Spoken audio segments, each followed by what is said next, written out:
আসসালামু আলাইকুম। সংবাদে আপনাদের সবাইকে স্বাগতম। প্রথমে থাকছে সংবাদ শিরোনাম।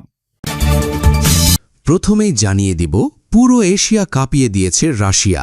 আমেরিকা ভাবতেও পারেনি রাশিয়া এমন কিছু করতে পারে। এরপরেই জানিয়ে দিব, উত্তর কোরিয়া থেকে বিশেষ ধরনের অত্যাধুনিক সোনার পাঠানো হয়েছে ইরানে। ইরান এখন কতটা শক্তিশালী হয়ে উঠেছে ভাবতে পারছে না ডোনাল্ড ট্রাম্প। দর্শক, এতক্ষণ শুনছিলেন সংবাদ শিরোনাম। এখন জানাবো বিস্তারিত জানার আগে আপনি যদি চ্যানেলে নতুন হয়ে থাকেন তাহলে আমাদের চ্যানেলটি সাবস্ক্রাইব করুন, আর কোন জায়গা থেকে দেখছেন এবং শুনছেন তা কমেন্ট করে জানান। ভিডিওটি ভালো লাগলে একটি লাইক দিন। দীর্ঘ সময় পর আবার আমেরিকার প্রেসিডেন্ট ডোনাল্ড ট্রাম্প চীনের প্রেসিডেন্টের সঙ্গে বৈঠকে বসেছেন। ডোনাল্ড ট্রাম্প মূলত 3 দিনের সফরে চীন গিয়েছেন। চীন এবং আমেরিকার সম্পর্ক কেমন তা গোটা বিশ্ব ভালো করেই জানে। তাই ডোনাল্ড ট্রাম্প তার এই সফরে তার বিশেষ ডুমসডে প্লেন এবং অত্যাধুনিক সব ফাইটার জেট নিয়ে গিয়েছেন। তবে মূল ব্যাপারটা এখানে না। মূল ব্যাপারটা হল এই মিটিংয়ের মধ্যে জড়িয়ে পড়েছেন রাশিয়ার president Vladimir Putin. Donald Trump চীনে পা রাখতে না রাখতেই বিশাল ব্যালিস্টিক মিসাইল উড়িয়েছে রাশিয়া। আর এই ঘটনা মুহূর্তের মধ্যেই আন্তর্জাতিক সব সংবাদ মাধ্যমে ছড়িয়ে পড়ে। এই ব্যাপারটা কিন্তু মোটেও নতুন কিছু না। এর আগেও এমন ঘটনা বহুবার ঘটেছে। ডোনাল্ড ট্রাম্প যখন দক্ষিণ কোরিয়া সফরে গিয়েছিলেন তখন উত্তর কোরিয়া তাদের শক্তিশালী ব্যালিস্টিক মিসাইলের পরীক্ষা চালিয়েছিল। তবে এবার পুতিন যা করে দেখিয়েছেন তা যেন সব কিছুকে ছাড়িয়ে গেছে। আমেরিকার প্রেসিডেন্ট ডোনাল্ড ট্রাম্প হয়তো এই ব্যাপারটা খুব ভালো করেই জানতেন। তাই তিনি সাথে করে নিয়ে গিয়েছেন তার অত্যাধুনিক ডুমসডে প্লেন। সাধারণত ডোনাল্ড ট্রাম্প এই বিমানেই সবসময় যাতায়াত করে থাকেন।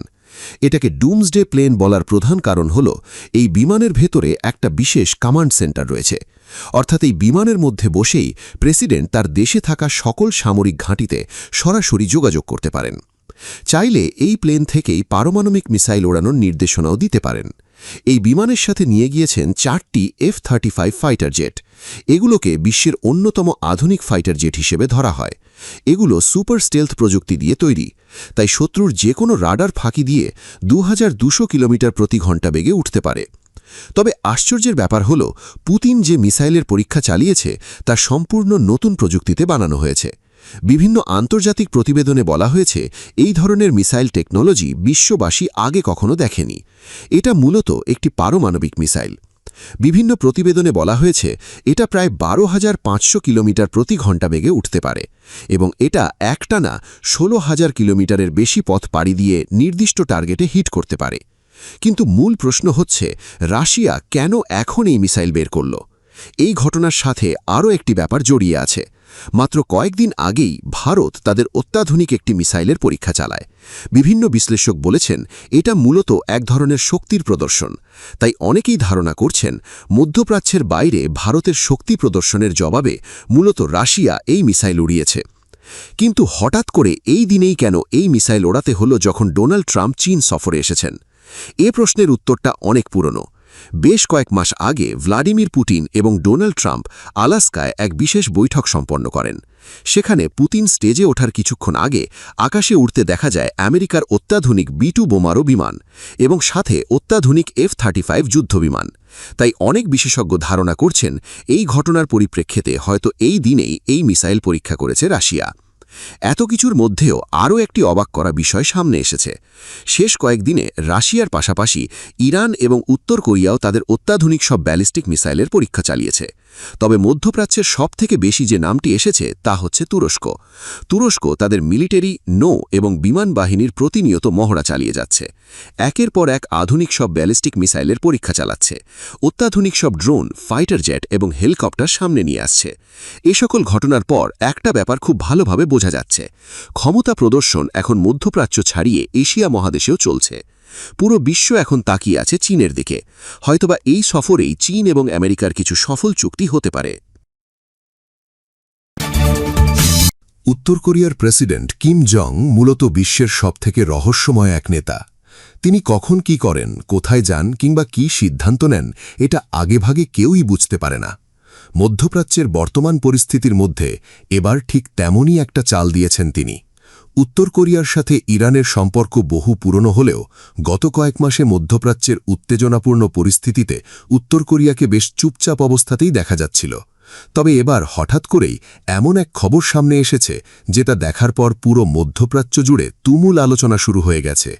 বিভিন্ন আন্তর্জাতিক প্রতিবেদনে বলা হয়েছে উত্তর কোরিয়া থেকে বিশেষ ধরনের অত্যাধুনিক সোনার পাঠানো হয়েছে ইরানে।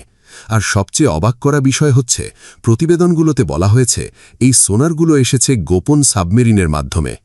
এদিকে কিম জং মধ্যপ্রাচ্যের এই পরিস্থিতির মধ্যে ইসরায়েলকে নিয়ে বেশ কয়েকটি কড়া বার্তাও দিয়েছেন। এই সোনার পাঠানোর ব্যাপারটাতে সবথেকে বেশি নজর রেখেছে ইসরায়েল। তবে এবার সবচেয়ে বেশি অবাক করেছে একটা বিষয়, কারণ এত ধরনের সামরিক প্রযুক্তি থাকতে হঠাৎ করে সোনার কেন পাঠানো হবে? ঠিক কয়েকদিন আগেই ইরানের আইআরজিসির সামরিক কর্মকর্তা ঘোষণা দিয়েছিলেন হরমুজ প্রণালী এলাকায় এবার থেকে নিয়মিত টহলে থাকবে ইরানের নিজস্ব তৈরি গাধির ক্লাস সাবমেরিন। গাধির ক্লাস সাবমেরিন মূলত ছোট আকারের বিশেষ ধরনের সাবমেরিন, যেগুলো অল্প পানির জন্য তৈরি করা হয়েছে। সাধারণ সাবমেরিন যেখানে গভীর সমুদ্র ছাড়া চলাচল করতে পারে না, সেখানে এই সাবমেরিন খুব কম গভীরতার পানিতেও চলতে পারে। শুধু তাই না, এই সাবমেরিন বিভিন্ন ধরনের ব্যালিস্টিক মিসাইল বহন করতেও সক্ষম। হরমুজ প্রণালীর অনেক জায়গাতেই পানির গভীরতা তুলনামূলক কম, ফলে বড় পারমাণবিক সাবমেরিন সহজে সেখানে লুকিয়ে থাকতে পারে না। কিন্তু ইরানের এই ছোট সাবমেরিনগুলো খুব সহজেই অল্প পানির মধ্যেও ধীরে ধীরে চলতে পারে। আর ঠিক এই ঘোষণার কয়েকদিন পরেই সামনে আসে নতুন খবর, উত্তর কোরিয়া নাকি ইরানকে অত্যাধুনিক সোনার প্রযুক্তি দিচ্ছে। তখন থেকেই আন্তর্জাতিক বিশ্লেষকরা ধারণা করতে শুরু করেন মূলত শত্রু দেশের সাবমেরিন খুঁজে বের করার জন্যই এই প্রযুক্তি ব্যবহার করা হবে। বিশেষ করে ইরান সাগরে আমেরিকার সাবমেরিন কিংবা মধ্যপ্রাচ্যে থাকা অন্যান্য শক্তিশালী দেশের নৌবাহিনীর গতিবিধি পর্যবেক্ষণ করার জন্য এই প্রযুক্তি ব্যবহার করা হতে পারে। কারণ অনেকেই ধারণা করছেন, যেহেতু ইরান সাগরীয় অঞ্চলে আমেরিকার অত্যাধুনিক সব যুদ্ধজাহাজ এয়ারক্রাফট ক্যারিয়ার মোতায়েন করেছে, সেহেতু সেখানে আমেরিকার অত্যাধুনিক সাবমেরিন থাকার ব্যাপারটাও উড়িয়ে দেয়া যাচ্ছে না। এই ব্যাপারটা হয়তো ইরান খুব ভালোভাবেই বুঝতে পেরেছে। তবে গোটা বিশ্বের সবথেকে বেশি অবাক হয়েছে এটা জেনে উত্তর কোরিয়ার মতো দেশের কাছে সোনার প্রযুক্তি রয়েছে। কারণ এমন প্রযুক্তি শুধুমাত্র বিশ্বের টপ ক্লাস শক্তিধর কয়েকটি দেশের কাছেই আছে। সোনার হচ্ছে পানির নিচে চলাচল করতে পারে এমন রাডার, তবে এগুলো পানির মধ্যে একটা জায়গায় স্থির থাকে না, এগুলো অনবরত চলাচল করতে থাকে, অর্থাৎ পানির নিচে ড্রোনের মতো কাজ করে। এই ধরনের সিস্টেম কয়েকশো কিলোমিটার এলাকা পর্যন্ত নজরদারি করতে পারে। পানির নিচে কোনো সাবমেরিন চলাচল করছে কিনা, কোনো অস্বাভাবিক শব্দ হচ্ছে কিনা, এমনকি সমুদ্রের তলদেশে কী ধরনের পরিবর্তন হচ্ছে সেটাও বিশ্লেষণ করতে পারে। সবথেকে ভয়ঙ্কর ব্যাপার হচ্ছে এই ধরনের প্রযুক্তি একটানা কয়েকদিন পানির নিচে থাকতে পারে।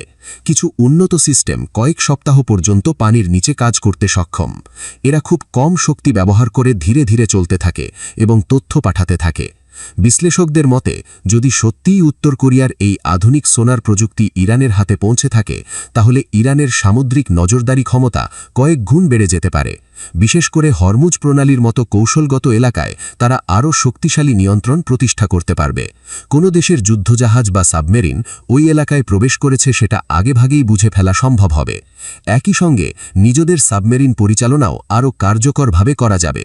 সব মিলিয়ে পুরো ঘটনাটি এখনও রহস্যে ঢাকা, কারণ উত্তর কোরিয়া কিংবা ইরান কেউই এখন পর্যন্ত আনুষ্ঠানিকভাবে এই বিষয় নিয়ে স্পষ্ট কোনো বিবৃতি দেয়নি। তবে এটুকু নিশ্চিত যে যদি সত্যি এই ধরনের উন্নত সোনার প্রযুক্তি ইরানের হাতে চলে আসে, তাহলে শুধু সাবমেরিন শনাক্ত করাই নয়, গোটা মধ্যপ্রাচ্যে তাদের সামুদ্রিক নজরদারি ক্ষমতা অনেক বড় পর্যায়ে পৌঁছে যাবে।